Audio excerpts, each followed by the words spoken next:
tuning into another episode of Take 10 on Tuesdays with the Tennessee Tribune. I'm Jason Luntz. Today I am at the beautiful Nashville City Club in downtown Nashville.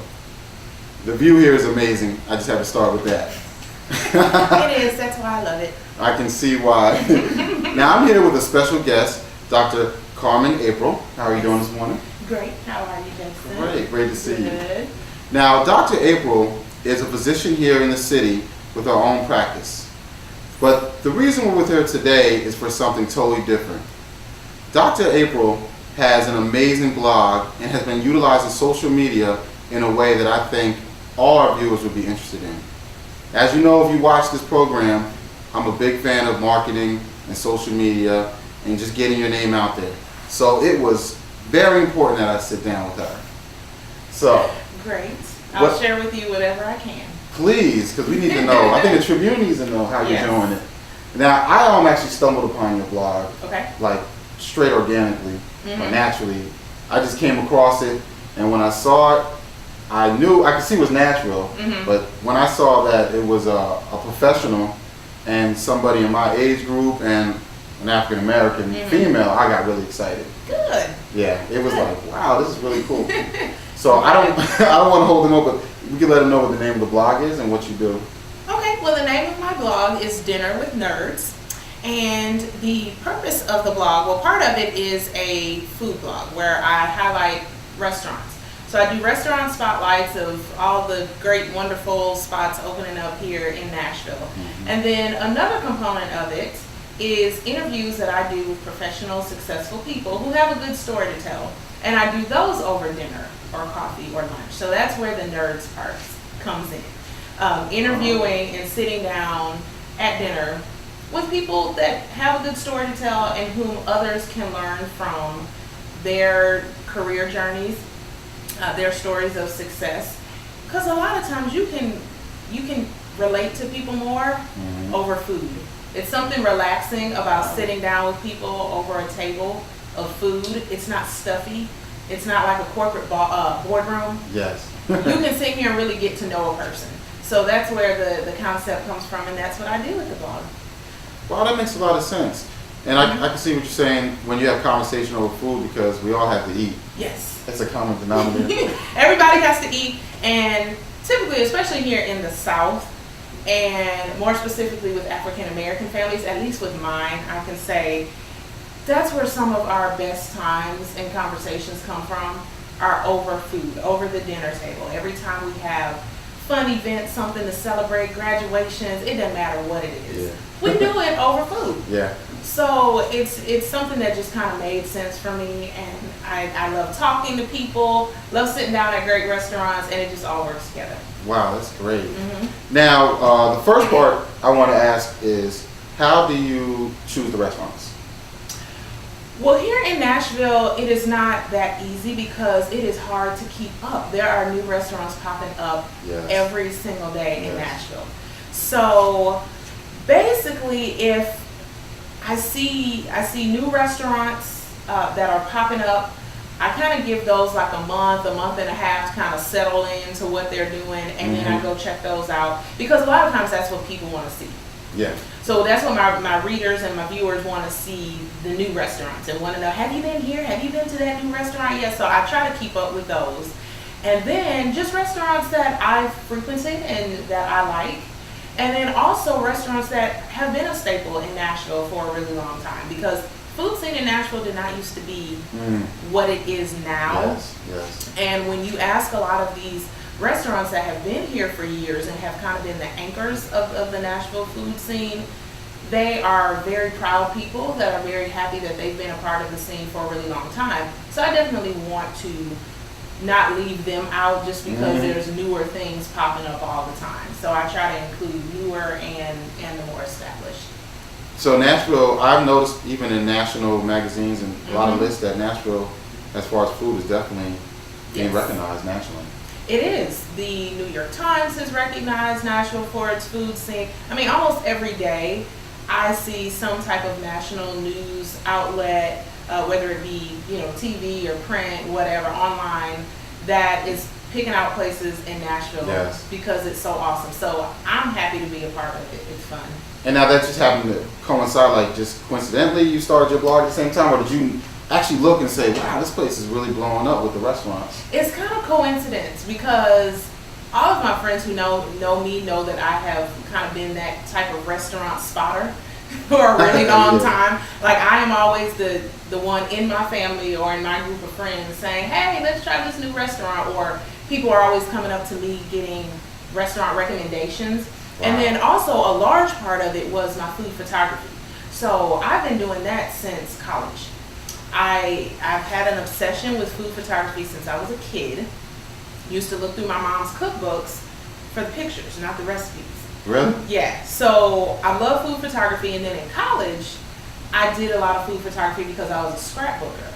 So this is before, now I didn't go to college that long ago. Yeah, however, I knew this was coming. I knew this was coming. Yes, I graduated in the 2000s, but it's funny when we look back on it because digital cameras have really only become mainstream in like the last 8 years, 7 or 8 years. So when I was in college taking all these pictures, I was still using the film. And going to CBS or Rite Aid? Yes, and taking it to Walmart and processing the film. So I would not know what my food pictures look like until I got those pictures back from Walmart. And you weren't sharing them online. And I wasn't sharing them online because Facebook didn't exist. Facebook, Twitter, Pinterest, none of that stuff exists. So you really, because I always read about how bloggers, if you want to be in the blogging, then you should definitely write about something that you enjoy. Yes. So it's like something you naturally did.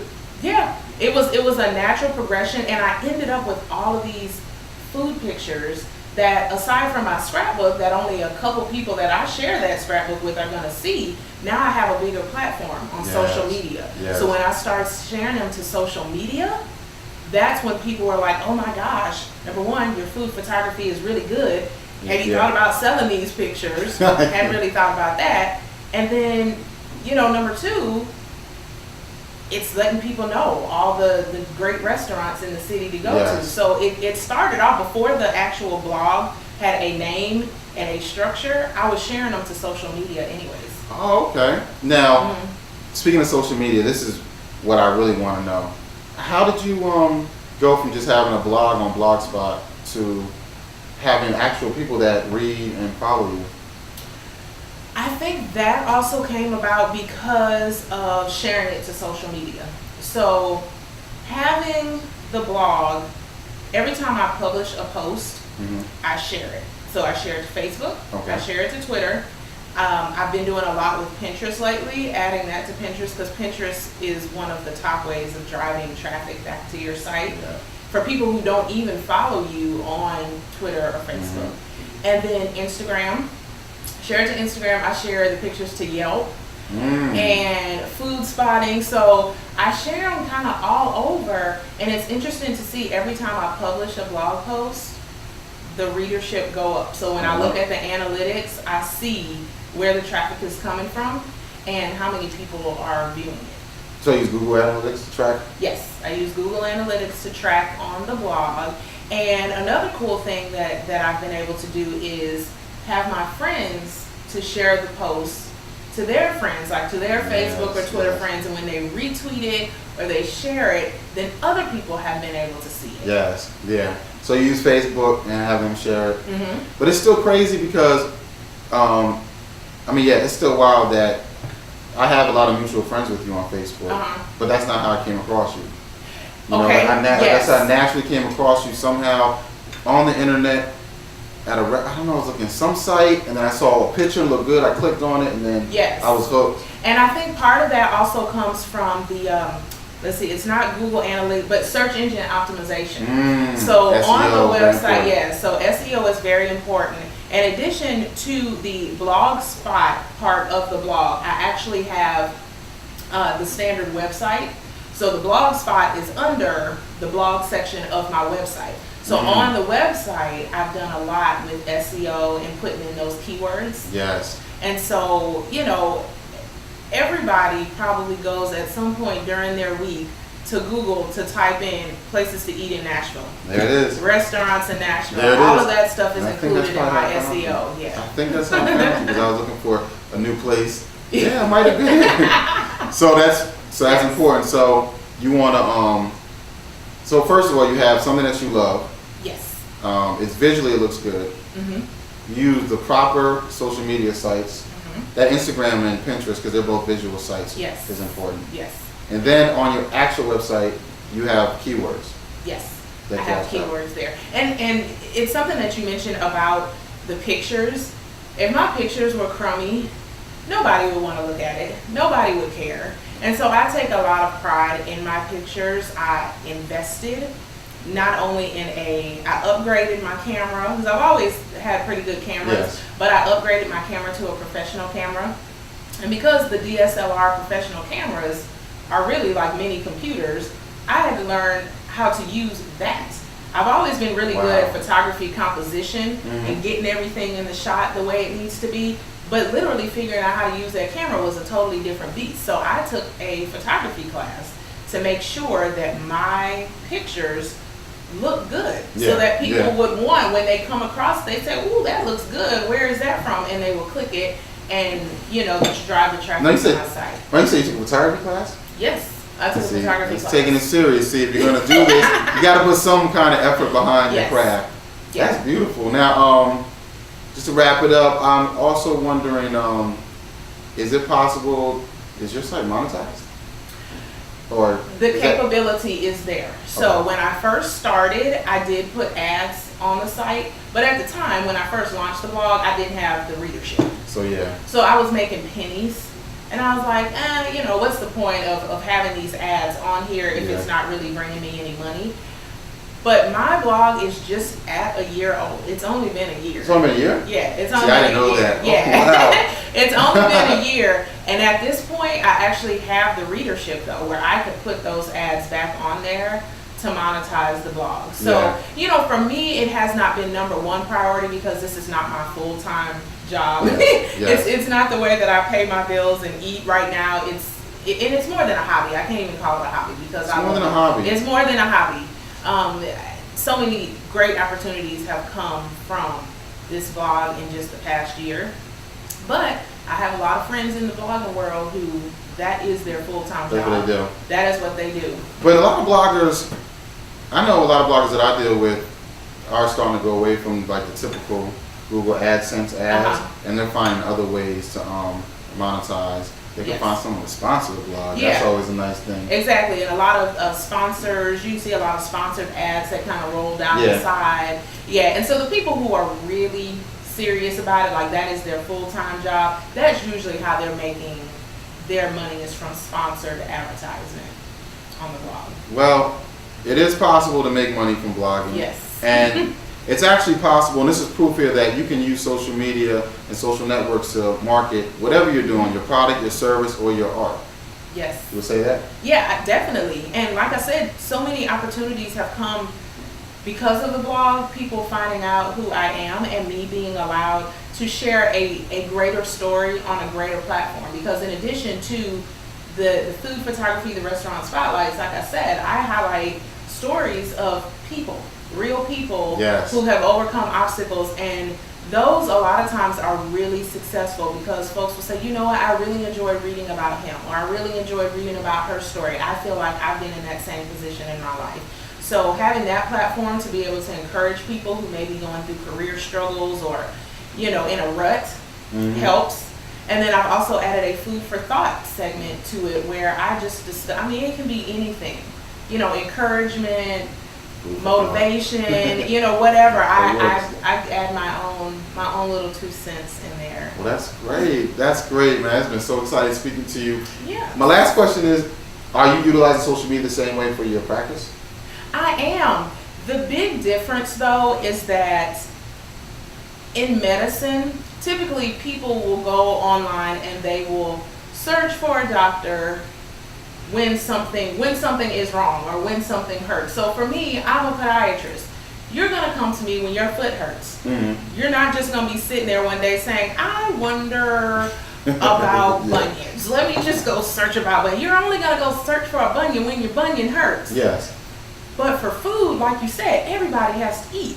Constantly. Everybody and especially in young professional crowd, we love to go and be social. At least I do. Yes. I love to go and be social with my friends and, you know, kind of hang out at all of these great spots in the city. So you're typing in and Googling restaurants, places to eat in whatever city you're in more often than searching for what's wrong with the medical stuff. So I have a Facebook page for my practice and my Twitter account. My personal, well, I can't really call it personal. My professional, the non-blog Twitter account is actually, it's at Dr. Carmen April. So it is professional, and I will share a lot of foot health care tips on there and a lot of medical stuff on that. So yeah, I definitely do use it there as well. But I find that on a regular basis, people are always interested in food. Always interested in food. There it is. It works hand in hand. Yeah. That's great. Yes. Before we let you go, if you want to give the web address and your Twitter and any other social networks. Certainly. Well, once again, my blog is called Dinner with Nerds, and that website is www.dinnerwithnerds.com. All the links are there. It explains to you about the blog, where it came from, and then also the link directly to that blog section. And I try to keep everything consistent. So with Twitter, it's at Dinner with Nerds. On Facebook, it's facebook.com/dinnerwithnerds. On Instagram, it is at Dinner with Nerds. I think the only one that's different is Pinterest, and that's pinterest.com/dinnerwnerds. But everything is consistent. And the logo is very recognizable, so I try to keep that. It's a nice logo. Yes, Yeah. thank you. Definitely. Always remember, keep those social networks and sites all the same. Consistency. I always say that. Yes. Well, it's been great speaking to you. I hope that these tips will help everyone out there with their business or service, products, whatever you're doing, just marketing yourself. And it's been really great talking to you. Good. Thanks. Same here. I appreciate it. Thank you, Jason. And once again, you've been watching Take 10 on Tuesday with the Tennessee Tribune. Have a great day. Thanks. See you next time.